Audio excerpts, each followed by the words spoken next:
Olá, meu povo! Aqui é do canal Política Sem Bandeira. Já deixa um like, compartilha e se inscreva no canal e vamos juntos. O ministro Flávio Dino, do Supremo Tribunal Federal, determinou que a Câmara dos Deputados e o Senado informem, em até 10 dias úteis, como identificarão os autores das emendas parlamentares, reforçando a necessidade de maior transparência no uso dos recursos públicos após falhas apontadas por entidades de fiscalização. Os aposentados e pensionistas vítimas da fraude do INSS vão começar a receber o dinheiro de volta já no mês de maio. O analista Caio Junqueira apurou que o Congresso Nacional agiu 2 vezes nos últimos anos para flexibilizar a legislação previdenciária, o que acabou permitindo ou possibilitando a existência de um esquema de fraude como esse. O primeiro movimento ocorreu no governo Jair Bolsonaro após a edição da medida provisória 871 de 2019. Ela foi formulada pelo comando do INSS à época e visava combater fraudes fiscais, dentre as quais a apontada pela PF de um esquema de descontos associativos não autorizados em aposentadorias e pensões. O texto original da SMP de 2019 previa a obrigatoriedade da autorização do desconto e sua revalidação anual, só que durante a tramitação no Congresso.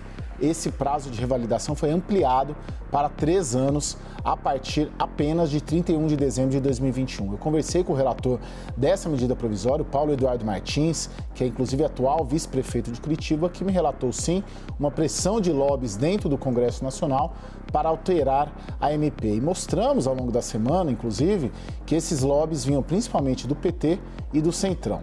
Aí o que aconteceu? 3 anos depois, quando começou a vigorar esse prazo de revalidação que a MP de 2019 estabeleceu, esses mesmos lobbies operaram para simplesmente revogar a necessidade de revalidação do desconto associativo. Conversei também com o relator dessa medida provisória, o ex-deputado Luiz Miranda, que me disse que sim, ele incluiu esse trecho nessa revogação a pedido de um grupo de parlamentares do Centrão e que houve um respaldo do governo na época para essa inclusão. A partir de maio, aposentados e pensionistas vítimas de fraudes no INSS começarão a receber a devolução dos valores, em meio a denúncias de que mudanças legislativas impulsionadas por pressões políticas abriram brechas para a prática de descontos não autorizados em seus benefícios. O ministro Flávio Dino, do Supremo Tribunal Federal, concede prazo de 10 dias úteis para a Câmara dos Deputados e o Senado informarem como será o registro dos parlamentares autores de emendas de comissão e de bancada.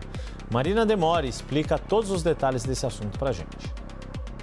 A decisão do ministro foi dada no âmbito do processo que determinou medidas de transparência e rastreabilidade das emendas. Segundo Dino, são necessárias mais informações sobre o registro dos pagamentos após falhas que foram apontadas pelo Instituto Não Aceito Corrupção, pela Associação Contas Abertas e pela Transparência Brasil no formulário que deve ser usado pelo Congresso para fazer os registros.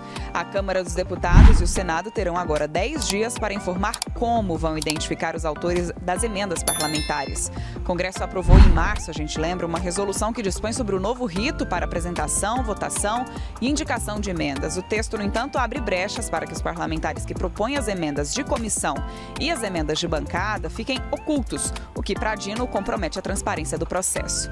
Em fevereiro, o ministro homologou o plano de trabalho em que o Congresso se comprometeu a identificar os deputados e senadores responsáveis pelas emendas, liberando o pagamento dos recursos. Dino também determinou que a Advocacia Geral da União se manifeste em 10 dias úteis sobre como será o procedimento de aferição dos eventuais impedimentos técnicos para a execução das emendas.